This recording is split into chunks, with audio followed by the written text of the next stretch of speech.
خوش آمدید کہتے ہیں آپ کو بیانیہ میں ہوں شاپارہ سلیم امتیاز عالم کے ساتھ بدلو چینل پر. اگر آپ نے ابھی تک چینل کو سبسکرائب نہیں کیا تو سبسکرائب کر لیجئے اور بیل آئیکن پریس کرنا ہرگز مت بھولیے گا.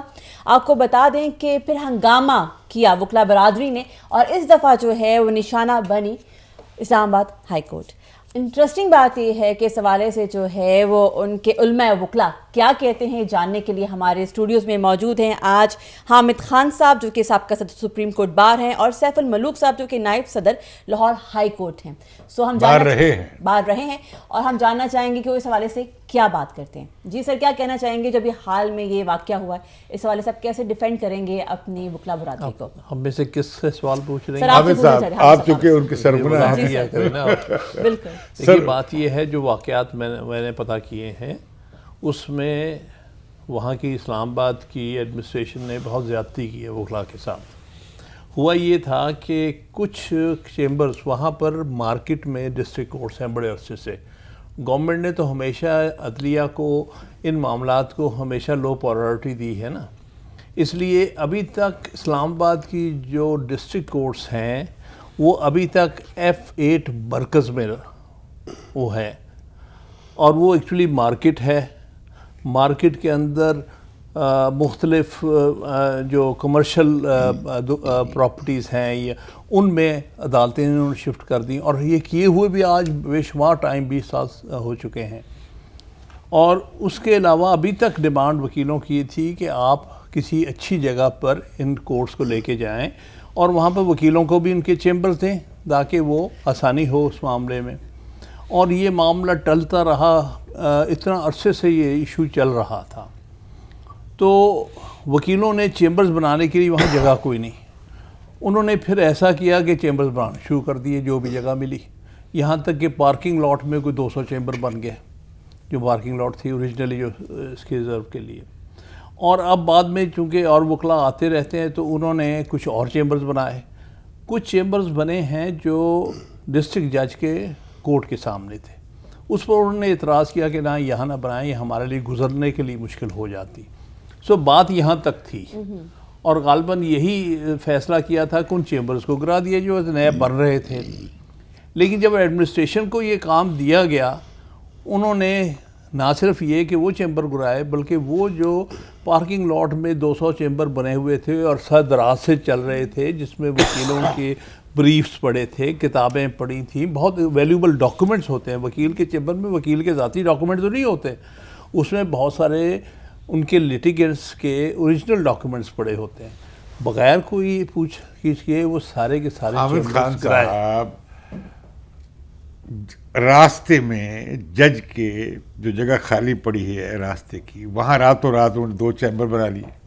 وہ چیز غلط تھی, اس حد تک تو غلط تھی. انتظامیہ نے یہ کیا کہ جو کہ پرانا کیس لے کے بیٹھی ہوئی ہوگی کہ تو پوری رو ہی انہوں نے جبری قبضہ ہے, تو قبضہ گروپ ہے, تو انہوں نے وہ پوری رو گرا دی جس میں ہنگامہ ہو گیا. لیکن جو کام انہوں نے کیا اسلام آباد ہائی کورٹ میں چیف جسٹس کے ساتھ, اس کے چیمبر کی جس طرح انہوں نے درگت بنائی ہے اور جس طرح وہ شاؤٹ کر رہے ہیں, وہ ویڈیو دیکھ رہا ہوں, ویڈیو سر سوشل میڈیا پہ ہے, اور اس کے بعد اب جس طرح کے مطالبات بھی سامنے آئے ہیں اس پر آپ کیا کہیں گے اس پہ؟ پھر آپ کی طرف آتے ہیں.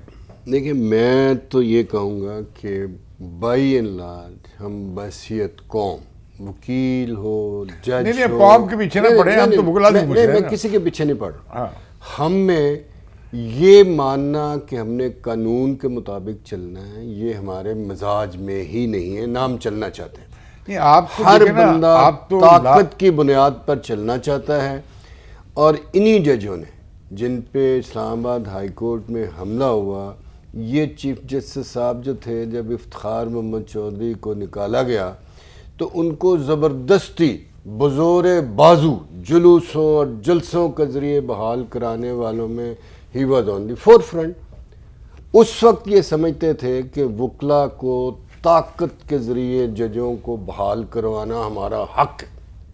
آج وہ خود چیف جسٹس ہیں تو وہ سمجھتے ہیں کہ یہ وکلا کا حق نہیں ہے. سو اصل جھگڑا یہ نہیں ہے کہ آج کیا ہوا, یہ جھگڑا ہمیشہ ہی چلنا ہے. لیکن سر آپ کو ایسا نہیں لگتا کہ آپ کی وکلا برادری جو ہے وہ بات بعد میں کرتی ہے, جھگڑا پہلے شروع کر دیتی ہے؟ مطلب میرے خیال میں پیچھے اٹھا کے دیکھ رہے ہیں متعدد واقعات ایسے ہیں جہاں پہ وکلا برادری جو ہے آپس سے باہر بھی ہوئی, انہوں نے جو ہے وہ زور زبردستی اور ہنگامے جو آپ نے کام کیا دل کے اسپتال میں. دیکھیں یہ سچ واقعہ یہ ہے کہ یہ جو لوگ ہیں جو اس قسم کے جھگڑے کرتے ہیں, جج سے لڑتے ہیں, مارتے ہیں, تالا لگا دیتے ہیں یا یہ پی آئی سی کر دیتے ہیں, یہ میرے خیال 1% بھی نہیں ٹوٹل کمیونٹی کا. لیکن اصل میں اوور کراؤڈنگ جو ہے یہ سب سے بڑی وجہ ہے وکلا میں میرے خیال کے مطابق. ایک یہ کہ ہم ویسے ہی قانون نہیں مانتے ایز اے قوم, نہ جرنیل مانتا ہے, نہ جج مانتا ہے, نہ سیاستدان مانتا ہے, کوئی بھی نہ. ہر بندہ طاقت کی بنیاد پہ اپنی بات منواتا ہے. خان صاحب یہ بتائیں کہ یہ جو کیریکٹرسٹک سامنے آئی, آپ لا پریکٹیشنر ہیں, قانون کی حکمرانی آپ کا دھندا اور پیشہ ہے, اور جو سسٹم ہے ہمارا, ایک طرف ایک وکیل کھڑا ہوتا ہے, دوسری طرف دوسرا وکیل کھڑا ہوتا ہے, اور وہ کیس آرگو کرتے ہیں, ڈسپیشنلٹی کرتے ہیں, اور پھر جج اپنا نتیجہ نکالتا ہے. یہ ہم نے جو دیکھا ہے افتخار چودھری کے بعد کی بحالی میں, جس میں آپ بہت لیڈنگ لائٹس میں تھے, یہ اس کے بعد یہ چیز زیادہ دور پکڑی ہے, اور اب گروپ بن گئے ہیں. آپ الیکٹ ہو جائیں بار کونسل کے ممبر, آپ کی پریکٹس چڑھ جائے گی. آپ ڈسٹرکٹ بار کے پریزیڈنٹ سیکرٹری بن جائیں, آپ کی ضمانتیں ہونے لگیں گی, آپ کو اسٹے آرڈر ملنے لگیں گے, اور جج نے دیکھنا ہے کہ بھئی یہ صاحب, اور وہ وہاں پہ جا کے پریشرائز کرتے ہیں. پھر اب میں دیکھتا ہوں کہ اتنے پیسے خرچ ہونے لگ گئے ہیں بار کے الیکشن میں. آخری کیا یہ جو سارا ایک طرح کا مافیا بنتا جا رہا ہے. دیکھیے میں یہ سمجھا تھا کہ آپ وہ کل والے واقعے پہ فوکس کر رہے ہیں. یہ لارجر ایشو ہے. سیف الملوک نے بھی جو بات کی ہے بڑی لارجر ایشو کی بات کی ہے. بہرحال میں سمجھتا ہوں, میں اب اسپیسیفک آ رہا ہوں جو آپ بات کر رہے ہیں, politics of power and land grabbing and attack. یہ دیکھیے نا, اس میں بات کو اس طرف لے کے آئے, فوکس کریں, ورنہ تو بہت ساری لمبی چوڑی بات ہے, میرے بھی بہت سارے اس میں میں تو اس کہہ رہا ہوں جو کریکٹرسٹک میں تبدیلی آئی ہے. ہاں نہیں, میں عرض کرتا ہوں صرف وکلا میں نہیں, ہر جگہ یہ معاملہ پاکستان کی میں ہو رہا ہے, اور افسوسناک بات ہے. ہم کوئی اس کو پسند نہیں کرتے, بلکہ میں تو ہمیشہ اپنے گروپ کے کینڈیڈیٹ کو کہتا ہوں کہ نہ آپ نے وکالت نامہ پہ وکالت نامہ دینا ہے, نہ آپ نے اپنی پریکٹس چمکانی ہے, بلکہ ہمارا تو تاریخ میں یہ رہا کہ جب کبھی بھی ہم صدر بنے تو ہماری تو وکالتیں نیچے جاتی رہی ہیں, کیونکہ ہماری کانفرنٹیشن حکومتوں کے ساتھ, دلیہ کے ساتھ ہو جاتی رہی. سال ہر سال ہم نے سفر کیا. یہ ایک نیا ٹرینڈ چلا ہے, افسوسناک ٹرینڈ ہے. اس میں کچھ لوگ انوالوڈ ہیں جو سمجھتے ہیں کہ یہ نمائندہ حیثیت کو ہم اپنی ذاتی مفاد کے لیے استعمال کریں. ہم ان لوگوں کو سخت ناپسند کرتے ہیں. ہمارا نیریٹو اس کے خلاف ہے کہ جو لوگ نمائندہ آفیسز کو اپنے ذاتی مفاد کے لیے استعمال کرتے ہیں, وہ بہت افسوسناک حرکت ہے ان کی, اور وہ نہیں ہونا چاہیے. اور میں تو بلکہ ہمارے لوگ اس کو چلا رہے ہیں, اس ہنڈا گردی راؤڈزم کے خلاف. اس کے ہم خلاف میں نے دیکھا کہ بار ایسوسیشن ریلیکٹنٹ ہوتی ہیں کنڈیم کرنے میں کہ انہوں نے الیکشن لڑنا ہوتا ہے. یہ ایک فیکٹر ہوتا ہے, لیکن بات یہ ہے کہ عام وکیل, جیسے کہ سیف نے کہا ہے, کہ اس قسم کے کام کرنے والے جو عدالتوں میں جا کے فساد برپا کرتے ہیں, جو اس طرح سے وائلنس میں بلیو کرتے ہیں. دیکھیں نا, ایک تو پیسفل پروٹیسٹ ہر ایک کا رائٹ ہے. جو وائلنٹ پروٹیسٹ کرتے ہیں وہ ان کی تعداد بہت کم ہے. وہ 1% انہوں نے کہا, میں کہتا ہوں 2% ہوں گے. زیادہ تر وکیل, 90% زیادہ وکیل جو ہیں وہ لا ابائڈنگ لوگ ہیں. وہ چاہتے ہیں ملک میں رول آف لا ہو, تاکہ وکالت تو ڈیپینڈنٹ اس بات پہ ہے کہ آئین کی سربلندی ہو اور عدلیہ کی آزادی ہو, اور یہ ساری چیزیں ان کے لیے ضروری ہیں. لہٰذا بعض اوقات چھوٹی سی ایک اقلیت جو ہوتی ہے وہ سارے کے سارے پیشے کو بدنام کر دیتی ہے. یہ افسوسناک ایک سلسلہ چل رہا ہے. اس کا کوئی وکلا کی تحریک سے تعلق نہیں ہے. وکلا کی تحریک جو تھی وہ قومی تحریک تھی, جس کا مقصد عدلیہ کو آزاد کرنا تھا. لیکن بدقسمتی ہے کہ وقت کے ساتھ ساتھ اس کے مقاصد جو ہیں وہ پورے نہیں ہو رہے, بلکہ غلط روشیں پیدا ہو رہی ہیں. لیکن میں پھر بھی کہوں گا کہ وہ غلط روش ہے جو آپ دیکھتے ہیں, جس کو پہلے میڈیا بہت زیادہ ابھارتا ہے. پہلے آپ کہتے ہیں نہیں ہوتے تھا, پہلے بھی یہ واقعات ہوا کرتے تھے, ہمارے نالج میں ہے, لیکن پہلے میڈیا کا اتنا زیادہ رول نہیں ہوتا تھا. اب تو ہر چیز جو ہے نا وہ میڈیا پہ آ جاتی ہے, اس لیے وہ زیادہ نظر آنے لگ گئی. لیکن آپ یقینی طور پہ صحیح بات کہہ رہے ہیں کہ کچھ ٹرینڈ میں اضافہ ہوا جو افسوس یہ بتائیں گے کہ کتنے وکیلوں کو آپ نے ان کی لائسنسز اس طرح کے کنڈکٹ کی وجہ سے کینسل کی؟ دیکھیے یہ ہماری بار کونسلز کی کمزوریاں ہیں. اچھا، اور دوسری بات یہ ہے کہ یہاں پر ہماری بار کونسلز کچھ عرصے سے اپنا کام صحیح معنی میں نہیں کر رہی، اسی لیے یہ بات بڑھتی جا رہی ہے، غلط روشیں پیدا ہو رہی ہیں. میں تو خود کہہ رہا ہوں کہ یہ بڑی غلط روشیں ہیں جو ہماری ویلیوز کے خلاف ہے، جو وکلا کی ویلیوز ہے ہماری، اس کے خلاف ہے. ہم نہیں چاہتے کہ عدالتوں میں کوئی دنگا فساد ہو، ہم نہیں چاہتے کوئی وائلنس ہو جو کل. بہت شکریہ.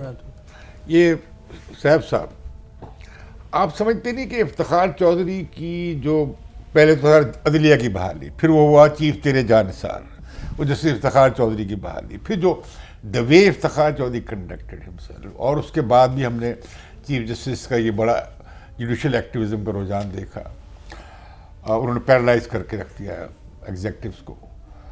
اب اسے کیا دیکھتے ہیں، اس سے کہ بہت برے اثرات مرتب نہیں ہوئے ساری تحریک؟ دیکھیے میں اس تحریک کے حق میں نہیں تھا انڈیویجولی، اور میں حصہ بھی نہیں بنا ان کا، جس وجہ سے میں نے بھی بے بہا نقصانات، افتخار چودھری نے بھی کہا یہ تو ہمارے ساتھ نہیں تھا، فلانے نے بھی کہا. میں اس وقت کہتا تھا کہ یہ زبردستی نکلے ہوئے جج کو بحال کرانا ہے جو اس کو 100 سال ہم بھگتیں گے. اب بے بہا دوست میرے کہتے تم ٹھیک کہتے تھے، میں نے کہا اب کیا فائدہ ٹھیک کہتے تھے. افتخار محمد چودھری نے انتقاماً ایسے جج سارے ملک کی ہائی کورٹوں میں بھر دیے جو نہل تھے، جو اس لائق ہی نہیں تھے کہ ہائی کورٹ کا سٹاف بنتے.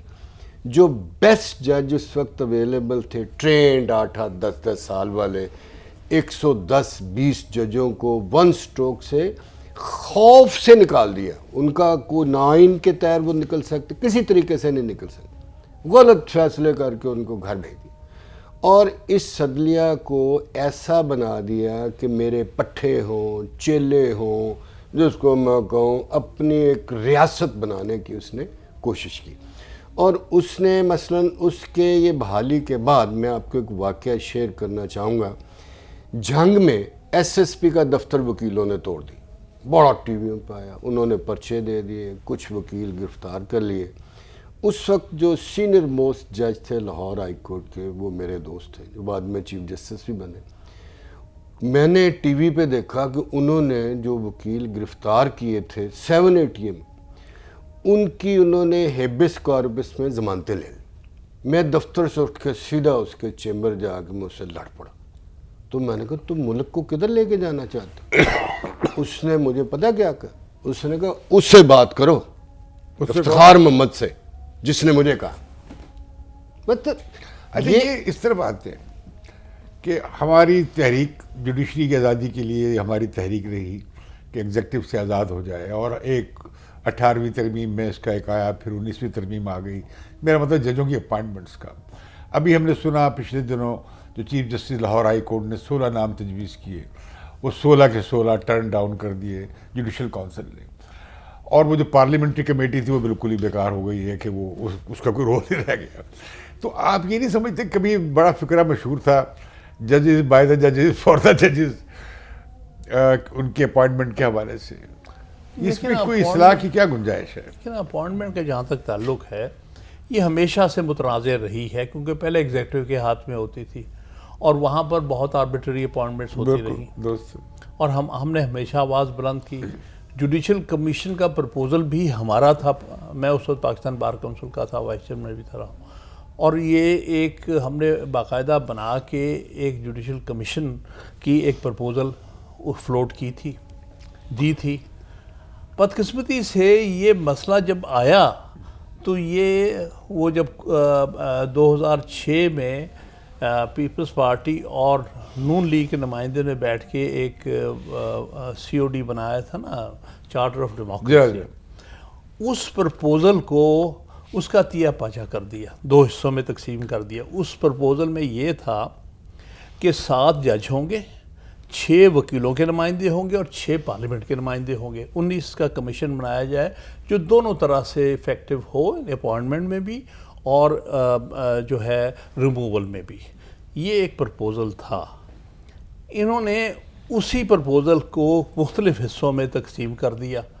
کچھ کو بنا دیا جوڈیشل کمیشن، کچھ کو بنا لیا پارلیمنٹری کمیٹی. نتیجہ یہ ہوا کہ دونوں متحارب گروپ بن کے بجائے اکٹھے ہو کے ایک یوزفل کام کر سکتے تھے. کئی ملکوں میں اس طرح سے جوڈیشل کمیشن ایگزسٹ کرتے ہیں. برٹن نے 2005 کے جو ریفارمز لائے ہیں اس میں انہوں نے بالکل وکلاء کو اور اس میں جنرل پبلک کو ان کو لائے. ہمارا مقصد یہ تھا اس پرپوزل میں کہ چیکس اینڈ بیلنسز ہو، صرف ججز کے ہاتھ میں نہ ہو. اب جو بنایا گیا اس میں ججز نے جو ہے مکمل طور پہ منوپلی بنا لی ہے جوڈیشل کمیشن میں. یعنی 7 جج ہیں، باقی 2-3 لوگ اور ہیں جو سپریم کورٹ کے لیے ہیں، جو ہائی کورٹس کے لیے ہیں. اس میں 13 لوگ اگر ہیں تو ان میں سے 8-9 ججز ہیں، باقی جو ہیں ویکانس بائی میجورٹی فیصلہ جو چیف جسٹس چاہتا ہے وہی ہو جاتا ہے، یا جو کمیشن کے ممبر چاہتے ہیں وہ ہو جاتے ہیں. باقی جو وکیلوں کا 1 یا 2 نمائندے ہیں ان کو کوئی نہیں پوچھتا. صاحب آپ کے خیال میں کیا تبدیلی ہو؟ دیکھیں میں تو بنیادی طور پہ سمجھتا ہوں کہ اس میں کسی سسٹم کے تبدیل ہونے سے کوئی فرق نہیں پڑے گا. یہ ایک کریکٹر کی بات ہے. اگر چیف جسٹس حامد خان صاحب جیسا ہو تو وہ سب وکیلوں کا پتہ ہے، ان کو اگر 8 بندے چننے ہو بیسٹ ان کو بالکل پتہ ہے کہ کون بیسٹ ہے. چیف جسٹس بے ایمان ہیں جب سلیکشن کرنے کے لیے جاتے ہیں. آئین کی آپ کنٹمپ کر رہے ہیں؟ جی میں بالکل کر رہا ہوں. ہم اس میں شامل نہیں. آئین کی دھجیاں اڑا رہے ہیں یہ سارے لوگ مل کے کہ جی آئین میں لکھا ہوا ہے کہ جس ہائی کورٹ کے جج بننے وہ چیف جسٹس جو نام چاہے وہ پیش کرے کمیٹی میں پیش ہوں گے، وہ غور کریں گے، ریجیکٹ کریں، ایکسیپٹ کریں. اب یہ شروع ہو گیا ہے کہ جی اجلاس سے پہلے چیف جسٹس جا کے چیف جسٹس سے ملتا ہے، نام ڈسکس کرتا ہے. یہ آئین کو پھاڑ دینے والی بات، یہ آئین میں اجازت ہی نہیں. میں پوچھتا ہوں ان دونوں چیف جسٹس صاحبان سے کہ کون سی آئین کی پروین کے تحت یہ میٹنگ کرتے ہیں اجلاس سے پہلے؟ حل یہ ہے کہ ان کو 209 کے تحت پروسیڈنگ کر کے پہلے ان کو نکالا جائے نا. مطلب اگر چیف جسٹس نے آئین کو نہیں ماننا ہے تو پھر سیف الملوک یا امتیاز عالم کیوں آئین کو مانے یا اور کوئی آئین کو کیوں مانے؟ اپنی بندے اپنے بیچ میں لگا. ابھی جو ایک فکر ابھی انہوں نے کہا کہ chief justice Lahore high court نے نام واپس لے لیے. آپ خان صاحب سے ذرا پوچھیے گا کہ آئین میں نام جب پٹ ہو گئے یا وہ ریجیکٹ ہو جائیں گے یا وہ وہ سلیکٹ ہو جائیں گے، واپس لینے کی کوئی پروین آئین میں موجود ہے جو یہ ہمارے چیف جسٹس واپس لیں؟ سر آپ کیا کہیں گے؟ جی مجھے نہیں پتا اس سے کیا ہوا، لیکن بظاہر تو ریجیکٹ ہی ہوئے ہیں اور میں نہیں سمجھتا واپس لیے گئے. وہ تو صرف ان کی عزت رکھنے کے لیے یہ بیان دے دیا گیا کہ واپس. اچھا آپ لوگ بھی دیتے ہیں، آپ کے جو گروپ بنے ہوئے ہیں آپ بھی لوگ سنا ہے نام دیتے ہیں ججز کے؟ نہیں میں تو نہیں کبھی. اور آپ اس میں لڑائیاں ہوتی ہیں کہ میرے 2 بندے آ گئے تمہارے؟ کوئی بات نہیں. ہاں ہماری طرف جو ہمارے لوگ ہیں ہم نے ہمیشہ یہی کہا کہ ٹھیک لوگ اپوائنٹ کرو. ہم نے کبھی اس قسم کی آپ کانکریٹلی بتائیے تبدیلی کیا ہو؟ 1 2 3 پروسیجر میں کیا تبدیلی ہے آپ کے خیال میں؟ What could be the best procedure? میرے نزدیک اس کو ٹرانسپیرنٹ کرنا سب سے اہم ضروری ہے کہ جوڈیشل کمیشن کے پروسیڈنگز کو آپ پبلک کریں. ہم نے بارہا ڈیمانڈ کی ہے، اس سے بہت سارے مسئلے حل ہو جاتے ہیں. نہیں یہ جو کمپوننٹ ہیں میں کیسے ہی جج خود ہی اپوائنٹ کر رہے ہیں، خود ہی اپنی درخواستیں کر رہے ہیں، خود ہی اپنی اب بڑے اسکینڈل آ رہے ہیں کہ انہیں اور جاب میں اب کروڑوں روپے انہیں ماہوار انہیں مل رہے ہیں. جیسے ابھی آیا گلگت بلتستان کی اس کا ایک حل میں نے آپ کو عرض کیا ہے جس پر ہم وکلاء تقریباً متفق ہیں کہ ان کی پروسیڈنگز جو ہیں وہ اویلیبل ہونی چاہیے سب وکلاء کو اور عوام کو بھی، کہ یہ سلیکشن پروسیس میں یہ کمیشن کو بدلنی چاہیے، جوڈیشل کمیشن کی اس کی کمپوننٹ جو ہے نا کمپوزیشن بدلنی چاہیے. کمپوزیشن میرے خیال میں تو بدلنی چاہیے، لیکن ابھی جب تک امینڈمنٹ نہیں ہوتی تب تک کمپوزیشن تو نہیں بدلی جا سکتی. آپ کے خیال میں کمپوزیشن بدلنی چاہیے؟ میرا تو یہ خیال ہے. اس میں پارلیمنٹ کا رول کیا ہو؟ میرے نزدیک یہ دونوں کو اکٹھا کر کے ایک باڈی بنایا جائے. آپ کیا کہتے ہیں؟ میں کہتا ہوں کہ یہ کمپوزیشن کا جھگڑا ہی نہیں. امریکہ کی ایگزیکٹو جج بنا رہی ہے. نہیں آپ یہاں کہ ہمارے نہیں یہاں ہمارا صرف جھگڑا ہے بے ایمانی کا, اس کے علاوہ کوئی جھگڑا. سب سے پہلے قوم کا اخلاق وہ بہت دور کی بات ہے. انہوں نے پارلیمنٹری کمیٹی کو ججوں نے ججمنٹ دے کے آئین کی وہ دھجیاں اڑا دیں کہ ان کی تو حیثیت ہی کوئی نہیں, یہ کچھ نہیں کر سکتے. پھر ایک جو جج ہے جس کے بارے میں پوری ورلڈ کی ایجنسی, امریکہ کا جو جج بنتا ہے تو CIA FBI اس کو ساری فائلیں اس کی دیتے ہیں کہ پوچھو اس نے یہ کیا. انہوں نے ججمنٹ میں لکھ دیا کہ انٹیلیجنس ایجنسی کے کہنے پہ ہم کسی کوئی رول نہیں ان کا. تو میرا مطلب اگر آپ نے صرف اپنی ہی کرنی ہے کہ میں گلزار ہوں یا میں بندیال ہوں یا میں جو ہوں جو میں چاہوں ہو, تو پھر اس سے بہتر ہے آپ اس کو نہ جمہوریت کو چھوڑیں, سب کو چھوڑیں, پھر مرضی کرنے دیں سب کو. چلے آگے چلیں. جج مرضی کریں. اس سے پہلے جو اپوائنٹمنٹ سے ریلیٹڈ آپ نے بات کی ہے وہ ایک واقعہ آپ کو بتا دوں. ریسنٹلی جو افسوسناک بات ہوئی ہے یہ آپ کے سامنے ہے کہ سپریم کورٹ میں جو اپوائنٹمنٹس پچھلے کچھ عرصے سے ہو رہی ہیں وہ سینیورٹی کے برعکس ہو رہی ہیں. جی ہاں. اچھا, اس میں پچھلے اپریل کی بات ہے کہ جب یہ اپوائنٹمنٹس ہوئی ہیں 3 لاہور ہائی کورٹ سے ہوئی ہیں اور جونیئر ججز کی ہوئی ہیں, چیف جسٹس کی نہیں, جونیئر ججز کو لایا گیا. تو اور باقی سارے 5 ہائی کورٹس کے چیف جسٹس کو اگنور کیا گیا. تو مرحوم وقار سیٹھ صاحب کی طرف سے مجھے اپروچ کیا گیا اور انہوں نے کہا کہ بھائی یہ بڑی زیادتی ہو رہی ہے. انہوں نے پٹیشن داخل کی.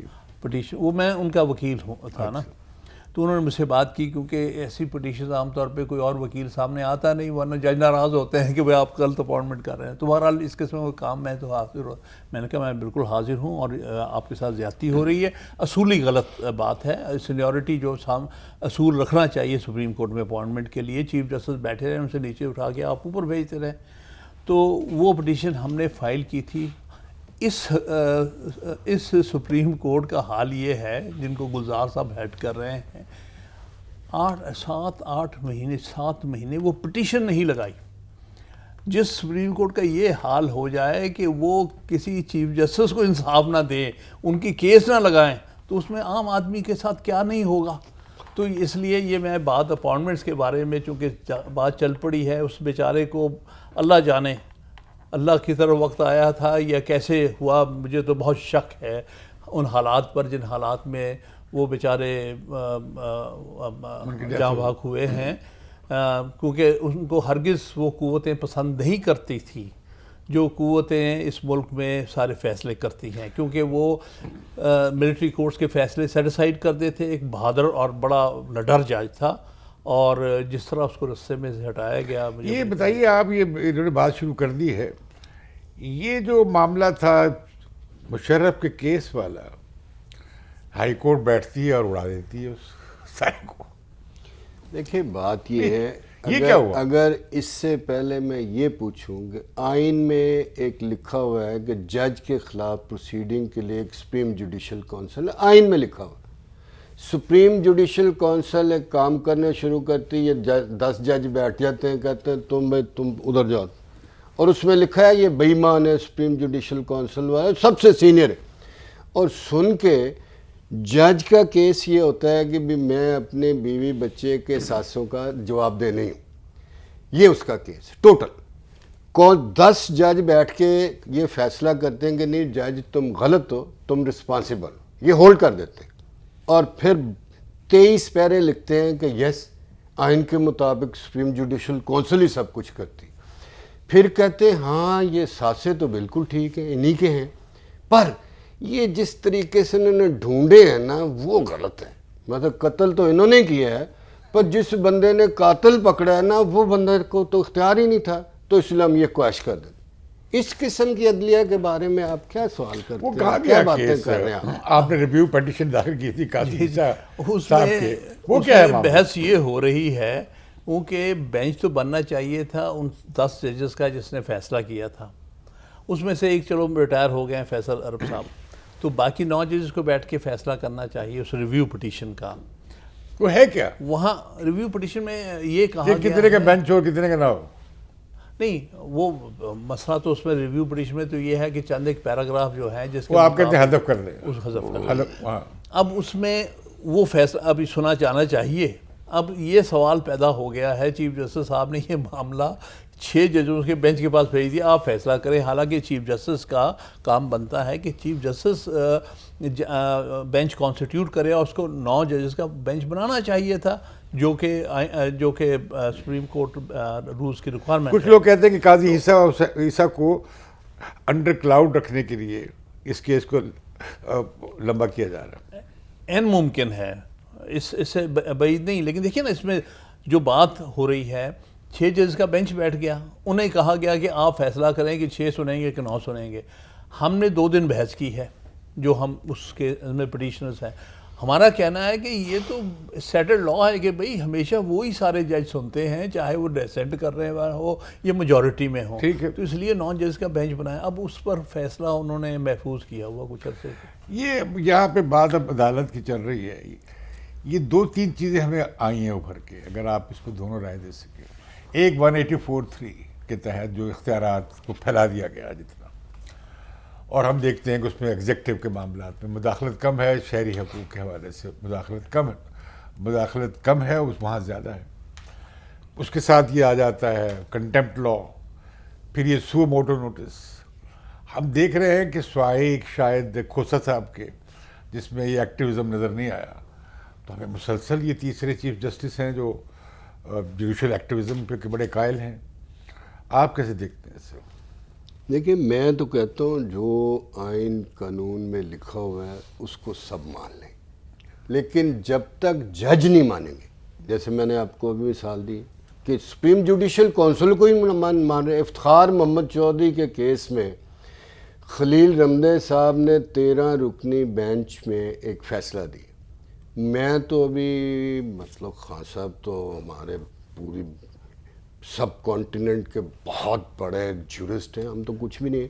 میں نے اس ججمنٹ کو 3-4 بار پڑھا. وہ کہتے ہیں کہ جی 211 آرٹیکل کا جو کہتا ہے کہ جی سپریم جوڈیشل کونسل کی پروسیڈنگ پروٹیکٹڈ ہیں، اس کے 2 حصے ہیں، ایک حصہ پہلے کا ہے، دوسرا بعد کا ہے. پہلے والا وہ جو صدر نے غور کرنا ہے، اس نے صحیح غور نہیں کیا تھا تو ہم پہلے والا اڑا رہے ہیں تو دوسرا بھی ختم. میں نے ان کو بعد میں بھی بہت دفعہ پوچھا، میں نے کہا کیا لکھا ہے؟ اچھا ڈی یار. تو میرا مطلب یہ 184(3) 184(3) جس طرح پھیلا دیا گیا. دیکھیں یہ بیسیکلی جو رکھا وہ یہ تھا کہ ریٹ جورسڈکشن جو ہے اس کا کانسیپٹ یہ ہے کہ جتنے بھی ایڈمنسٹریٹو ایکشنز ہیں اسٹیٹ کے، ان کو جوڈیشری جو ہے ریویو کر کے چیک کر سکتی ہے ان اکارڈنس کانسٹیٹیوشن ہے، لا ہے کہ نہیں. جو ہماری ایگزیکٹو کرتی ہے وہ بھی سب کے سامنے ہے. اس کا پھر چیف جسٹس فائدہ اٹھاتے ہیں، اس کو شہرت ملتی ہے، ٹی وی، دنیا، ادھر بندہ 10 فٹ کا ہو کے پھرنا. ثاقب نثار صاحب جا رہے ہیں وہ کڈنی اسپتال تو سیاسی پھر قیمتوں کی تعین کر رہے ہیں. یہ بتائیں، یہ آپ نے وہ جو ابھی یہ بتائیں ثاقب نثار دکان کا مسئلہ تھا، کسی شادی بیاہ کے وہ سلام لیتا آگے نہیں لیتا نا جی. وہ $7 بلین کا جو پاکستان کو ہونے جا رہا ہے، ہو گیا ہوا تقریباً، اس کا ذمہ دار افتخار چودھری صاحب. بالکل ہو. پھر وہ سٹیل مل میں جو انہوں نے کیا، جو ہونے جا رہی تھی پرائیویٹائزیشن، وہ رک گئی، الٹا نقصان اور یہ بلڈ ہو گیا. یہ جو اکنامک فیصلے اور قیمتوں تک کے فیصلے دیکھیں، اور یہ جو ناجائز تجاوزات ختم کرنے تک جو چل رہا ہے سلسلہ.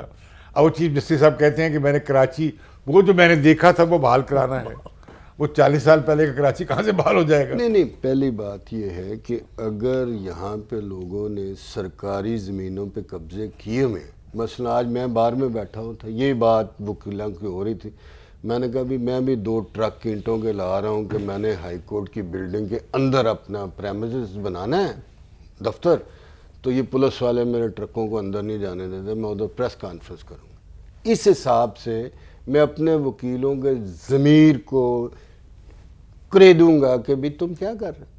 ویسے سرکار کی زمین پہ کسی امریکہ میں، کسی برطانیہ میں، کسی جرمنی میں، خان صاحب امریکہ سے پڑے ہوئے ہیں ماشاءاللہ، ان کو پوچھیں کہیں یہ بار روم، یہ موجیں اس قسم کی پوری ورلڈ میں کہیں ہیں. سر میرا ایک سوال ہے کہ ابھی کے لیے کہا جا رہا ہے جو مکلا جن کے چیمبرز توڑے گئے ہیں کہ ان کو جو ہے ہر جانا دیا جائے. اب سوال یہ ہے کہ یہ ٹیکس پیئر کے منی سے جو ہے ہرجانہ دیا جائے گا، تو اس میں 5 لاکھ روپے مطلب عام عوام کا کیا قصور ہے کہ اگر وکلا برادری جو ہے وہ ناخوش ہو جائے تو ان کی ناخوشی کو خوشی میں بدلنے وہ کے لیے کہتے ہیں تعمیر بھی کرو اور ہمیں 5 لاکھ روپے ڈنڈ بھی دو. ڈونٹ یو تھنک کہ یہ جو ہے یہ زیادتی ہے؟ کیونکہ ابھی کے لیے جو ہے قانون بجائے کہ جو مقدمے چل رہے ہیں ان کا فیصلہ کرنے کے بجائے، ان کو سمیٹنے کے بجائے اپنے جھگڑے نپٹانے میں اور اپنی جو ہے ضروریات کو آگے رکھنے میں مصروف دکھائی دیتا ہے. دیکھیے یہ تو ایک انسیڈنٹ سے کچھ چیزیں آئی ہیں نا سامنے، لیکن بنیادی طور پر اس میں اوور آل قصور جو ہے یہ ہماری ایڈمنسٹریشن کا ہے. میں مثال کو بتاتا ہوں، بات کہاں سے چلتی کہاں پہنچتی. اب اسلام آباد ہائی کورٹ جو ہے اس کو قائم ہوئے کچھ 10 سال کے قریب ہو گئے ہیں، زیادہ ہو گئے. اس کی بلڈنگ جو ہے وہ شروع ہوئی تھی سن 2011 میں، اور آج 10 سال ہو گئے ہیں وہ بلڈنگ نہیں مکمل ہو پا رہی. پتہ نہیں کتنے لوگوں کے انٹرسٹ ہوں، کتنوں نے کمیشن کمایا ہوگا. اچھا اب مسئلہ کیا ہے؟ اس کے نتیجے میں اس جگہ پر جہاں پر ڈسٹرکٹ کورٹس ہونی تھی اسلام آباد کی، وہاں پر ہائی کورٹ کی ٹیمپریری بلڈنگ بنائی ہوئی، وہاں ہائی کورٹ بیٹھی ہے، اور ان کو بٹھا دیا جا کے ایک بازار میں اس میں. تو اگر آپ سسٹم کو ٹھیک طرح چلائیں، اگر اس آج سے 5 سال پہلے وہاں شفٹ ہو چکی ہونی چاہیے تھی اسلام آباد ہائی کورٹ، اور اسلام آباد ہائی کورٹ والی جو موجودہ جگہ ہے یہاں پر ڈسٹرکٹ کورٹس ہونی چاہیے تھے، وکلا کے چیمبر ہونے چاہیے. یہ سارا کچھ نہ ہوتا. آپ یہ کہنا چاہ رہے ہیں کہ سسٹم چونکہ ٹھیک نہیں ہے لہٰذا وکلا کی جو ناانصافی کی بدتمیزیاں جائز ہیں؟ دیکھیے یہ بات نہیں ہے. دیکھیے بات سے بات نکلتی ہے. میں کوئی جو کسی چیز کو جسٹیفائی نہیں کرتا کہ اگر وائلنس کیا گیا وہ غلط کیا گیا. پروٹیسٹ کرنا ہر ایک کا رائٹ ہے، لیکن وائلنٹ ہونا بالکل نہیں ہے، غلط بات ہے. لیکن وہ جو آپ کہہ رہے ہیں کہ زمین جو تھی وہ سرکار کی تھی جس کے اوپر چیمبر بنا لیے گیا، یہ درست ہے، لیکن سرکار کا جو فرض تھا کہ وہ اسلام آباد ہائی کورٹ کی بلڈنگ بنا کے دیتی اور اسلام آباد کو وہاں شفٹ کرتی، اور ڈسٹرکٹ کورٹس کو جو پرسکرائب جگہ تھی ماسٹر پلان کا حصہ تھا جو ڈسٹرکٹ کورٹس کے لیے، وہاں پر شفٹ کی جاتی، تو یہ سارے مسئلے نہ پیش آتے. خالد صاحب آگے بڑھتے ہیں. آپ کانسٹیٹیوشنل ہسٹری لکھنے والے چند لوگوں میں سے ہیں، شاید آپ ہی کی زیادہ الیبوریٹڈ ہسٹری چھپی ہے. یہ 184(3) کو آپ کیسے دیکھتے ہیں؟ How do you justify supreme courts conduct the way it has expanded 184(3) scope of 184. پہلی چیز تو یہ کہ میں اس کنڈکٹ کو جسٹیفائی نہیں کروں گا، خاص طور پہ بالخصوص جس طرح سے ثاقب نثار صاحب نے اپنے زمانے میں اس کو جوڈیشل ایکٹیویزم نہیں کہتا، میں اس کو جوڈیشل ایڈونچرزم کہوں گا. مینٹ آل مطلب ہے کہ وہ ہر حد انہوں نے کراس کر لی، ہسپتالوں کے دورے کہاں کہاں چلے گئے، وہ غیر ضروری تھا، پتہ نہیں کیا ہوا. وہ چند صحافی تھے جو ان کی پروجیکشن میں شامل تھے، ان سے پوچھ کر فیصلے کرنے شروع کر دیے تھے انہوں نے، اس کے حساب سے انہوں نے ریڈ بھی کرنے شروع کر دیے تھے. I know personally my colleagues in the profession. اس کانڈکٹ کو کوئی جسٹیفائی نہیں کرے گا نہ وہ. میں سمجھتا ہوں آرٹیکل 184(3) کی کوئی مطابق وہ سب کچھ ہوا. ہونا کیا چاہیے 184(3) پہ؟ نہیں وہ تو یہ تو میرے سول دیکھو شہریوں کے رائٹس کے حوالے سے جی بالکل دو چیزیں، یا فیڈریشن اور پروونسز کے درمیان کوئی کانفلکٹ ہو جائے اسی کے لیے. نہیں وہ 84 آپ 184(1 and 2) کی بات کر رہے ہیں. اوریجنل جورسڈکشن جو فیڈریشن اور صوبے یا صوبوں کے درمیان ڈسپیوٹس کی. 3 جو ہے وہ فنڈامنٹل رائٹس کی انفورسمنٹ کی بات ہے. Fundamental rights in a case of public importance, یہ ہر جگہ ہے. یہ انڈیا کی آرٹیکل 32 کانسٹیٹیوشن کا ہے. اس کے تحت بڑے بڑے اچھے فیصلے انڈیا میں ہوئے ہیں، اور اس کے تحت پاکستان میں بھی بڑے اچھے فیصلے ہوئے ہیں. اگر آپ وہ بے نظیر بھٹو والا 88 والا کیس دیکھیں تو وہ بھی 184(3) کے تحت ہوا ہے. نواز شریف والا کیس جو 93 کا، وہ بھی اس کے تحت بڑے اچھے اچھے فیصلے ہوئے ہیں. لیکن بات یہ ہے کہ آپ ایک لا جس کی ضرورت ہے، میں سمجھتا ہوں 184(3) کی پوری جسٹیفیکیشن ہے. جہاں کلاس ایکشن ہے فنڈامنٹل رائٹس کا، وہاں اس کی ضرورت ہے. لیکن اگر اس کو کوئی جج یوز کر لے یا کوئی چیف جسٹس جو ہے اس کے تحت اوور ریچ کرنا شروع کر دے، تو اس سے اس قانون کی جو کی نفی نہیں ہوتی، بلکہ یہ ان کا جو کانڈکٹ ہے وہ مناسب نہیں ہے. نہیں تو کیا جو آپ سمجھتے نہیں کہ 184(3) کو دوبارہ سے ری ڈیفائن کیا جائے کانسٹیٹیوشنلی؟ میرے نزدیک اس میں the way it has been misused. اس میں 2-3 چیزیں کرنے کی ضرورت ہے. ایک تو اس میں رائٹ آف اپیل دینے کی ضرورت ہے. اس پر بات بڑے عرصے سے چل رہی کیونکہ بعض اوقات بعض کیس وہیں سے اٹھا لیے جاتے ہیں، غلط فیصلے ہو جاتے ہیں، اور اس کے بعد جو بیچاری وکٹم پارٹی ہے، وکٹمائزڈ ہے، ایگریوڈ پارٹی، وہ بیچارے کے پاس کوئی ہوتا ہی نہیں ہے، کوئی ریمیڈی نہیں ہوتی. یہ کرنے کی ضرورت ہے کہ کن کیسز میں، ان کیسز میں رائٹ آف اپیل ہونا چاہیے. اس سے بڑی حد تک اس کا کیسے ہوگا؟ سپریم کورٹ کا ایک بینچ ہوگا جس میں کیس چلے گا، پھر اس کا اپیلٹ بینچ اس سے لارجر بینچ بن جائے گا. ہوتا ہے پہلے کنٹیمپٹ آف کورٹ لاء کے تحت دیا ہوا ہے. کنٹیمپٹ آف کورٹ لاء میں اگر سپریم کورٹ اپنی اوریجنل سائڈ پر، مجھے آپ بتائیں how embarrassing it would be کہ 3 کا بینچ ایک فیصلہ کر رہا ہے اور 5 کا بینچ اسے اوور ٹرن کر دے. کوئی حرج نہیں. That will be a kind of stricture against the brother judges. نہیں، یہ ضروری نہیں. دنیا میں کسی کورٹ میں ایسا ہے؟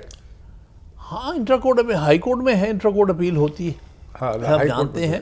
اور دنیا میں اور جگہیں بھی یہ کچھ ہے، الاؤڈ ہے کہ جہاں آپ لارجر بینچ کے پاس جاتے ہیں جہاں اوریجنل جورسڈکشن ہوتی ہے. بات یہ 84(3) اوریجنل جورسڈکشن ہے سپریم کورٹ کی، ایپلیٹ نہیں. ایپلیٹ ہونے کے بعد پھر اس کی کوئی گنجائش نہیں. اچھا، پھر یہ آپ دیکھیں یہ ججز کے حوالے سے، کیا ہماری سپریم کورٹ تو فیڈرل کورٹ نہیں ہے نا جی؟ Shouldn't we have a federal court? نہیں تو یہ ہے ہی federal court. Supreme court is nothing but federal court. پہلے اس کا نام فیڈرل کورٹ ہوتا ہے 56 سے پہلے. فیڈریشن کی ریپرزنٹیشن کا ہے نہیں، تو فیڈریشن کی کورٹ ہے، اس میں چاروں صوبوں سے چاروں جج صوبوں میں ہیں. سے بتا دیں کتنے اس میں بلوچ ہیں، کتنے سندھی ہیں، کتنے پختون ہیں، اور پنجابی کتنے ہیں. وہ ایک جو چیز ہے اس کے بارے میں عرض کرنا ہمارے ہمیشہ سے مطالبہ رہا. اور اس سے پہلے جب افتخار محمد چودھری کے زمانے میں یہ چاروں صوبے پراپرلی ریپرزنٹیڈ تھے، یعنی 2 ہوتے تھے کم از کم وہاں سے بلوچستان سے، 3 ہوتے تھے KPK سے، اور باقی جو تھے وہ سندھ اور پنجاب سے تھے. اب اس وقت کچھ سالوں سے عجیب سا سلسلہ چل رہا، ایک بلوچستان سے ہوتا ہے، 2 KPK سے ہوتے ہیں، باقی سارے سندھ اور پنجاب سے ہوتے ہیں. وہ میرے خیال میں وہ ایکویشن بدلنے کی ضرورت ہے. آپ کی بات درست ہے کہ اس کو صحیح معنی میں فیڈرل کورٹ بنانے میں ہر صوبے کی نمائندگی ہونی چاہیے. آپ کیا کہتے ہیں؟ یہ جو آپ فرما رہے تھے نا کہ ان ججوں کے خلاف اپیل ہوگی، اس کی ایک میں آپ کو بڑی مثال دوں جو میں نے ججوں کو بھی بتائی. ایک بار افتخار محمد چودھری کو بھی میں نے بتائی کہ ہماری AC کمیٹی ہوتی ہے، ایڈمنسٹریشن کمیٹی، اس کے 7 جج ہیں سینئر موسٹ اوپر کے، چیف جسٹس میں. جب ججوں کا ڈسٹرکٹ کے ججوں کا کوئی نوکری کا مسئلہ ہوتا ہے تو وہ اس کو جزا سزا دیتے ہیں، اس کو کیس سنتے ہیں. اس فیصلے کے خلاف 2 جج جونیئر موسٹ ہائی کورٹ کے، وہ کورٹ میں فیصلہ سنتے ہیں، وہ کہتے ہیں 7 سینئر موسٹ ہم ان کا فیصلہ سیٹ سائڈ کر رہے ہیں نا. کیسے ہو سکتا ہے یہ بات؟ دل کو ہی نہیں مانتی کہ 7 سینئر موسٹ جب چیمبر میں سنیں تو وہ بے ایمان ہوں گے، جب 2 کورٹ میں بیٹھ کے سنیں وہ آنیسٹ ہوں گے. مطلب اس نارملی کوئی اس کا سینس ہی نہیں بنتا ہے بالکل کسی بھی طریقے سے. لاسٹ یہ کنٹیمپٹ آف کورٹ، یہ توہین عدالت کا جو معاملہ ہے، یہ جس طرح یوز ہوا ہے، ٹیررائز کر دیا ہے لوگوں کو. بالکل صحیح کہہ رہے ہیں، ہم سب کا یہی ویو ہے. مجھے آپ کو معلوم ہے جج صاحب جو برخاست ہو گئے انہوں نے مجھے کنٹیمپٹ آف نوٹس بھیج دیا. ایک ٹی وی شو میں میں نے کہہ دیا بھائی انہیں کیا رائٹ ہے کہ یہ کسی کلچرل ڈے کو بین کرے. تو انہوں نے میرا نام بولا. وہ کیا ڈے ہوتا ہے محبت والا؟ Valentines day. مسٹر ویلنٹائن عالم.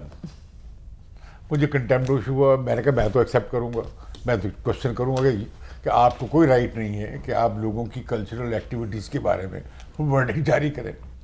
وہ باہر کیسے وہ بڑی مشکل سے کیس چلا. یہ جو کنٹیمپٹ آف کورٹ ہے اس سے ہماری ہمارا ویو یہ ہے، وکلاء کا پریڈومیننٹ ویو اگری کریں گے، 2 صورتوں میں صرف کنٹیمپٹ لا استعمال ہونا چاہیے، اس کے علاوہ نہیں.